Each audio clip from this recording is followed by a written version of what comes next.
Branches of chemistry. There are many types of chemistry. Here, we will discuss major types of chemistry and their uses. Ever watched a mystery series in which the detective recovers an unidentifiable sample from the scene of the crime and runs it through a series of tests? This is what comes in analytical chemistry. Analytical chemistry. Analytical chemistry is the study involving how we analyze the chemical components of a sample. For example, how much caffeine is there in a cup of tea? Are there drugs in an athlete's urine samples?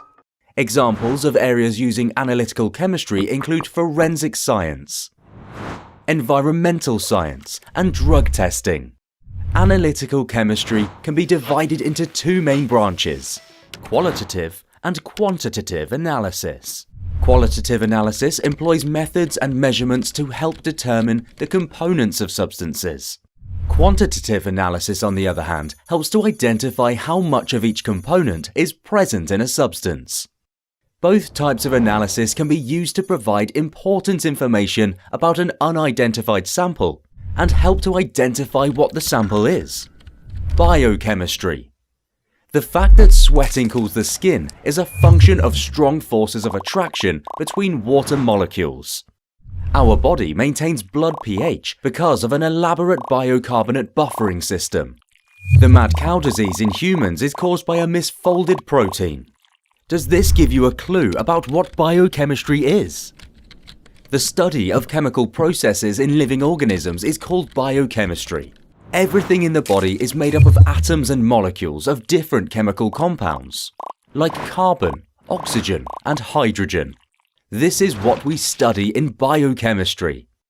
Biochemistry can further be divided into interesting disciplines like enzymology, which is the study of enzymes, endocrinology, which is the study of hormones, clinical biochemistry, which is the study of diseases, molecular biochemistry, which is the study of biomolecules and their functions, organic chemistry, the study of carbon compounds such as fuels, plastics, food additives, and drugs.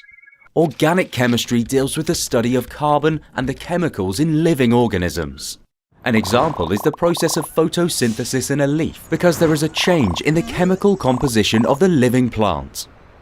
Have you ever wondered who makes your hair conditioner or the drug you take when you have a headache? Organic chemists are the ones who do these.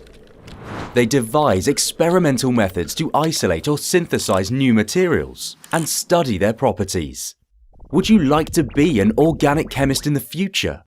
The branches of organic chemistry involve many different disciplines, including the study of ketones, aldehydes, hydrocarbons, and alcohols.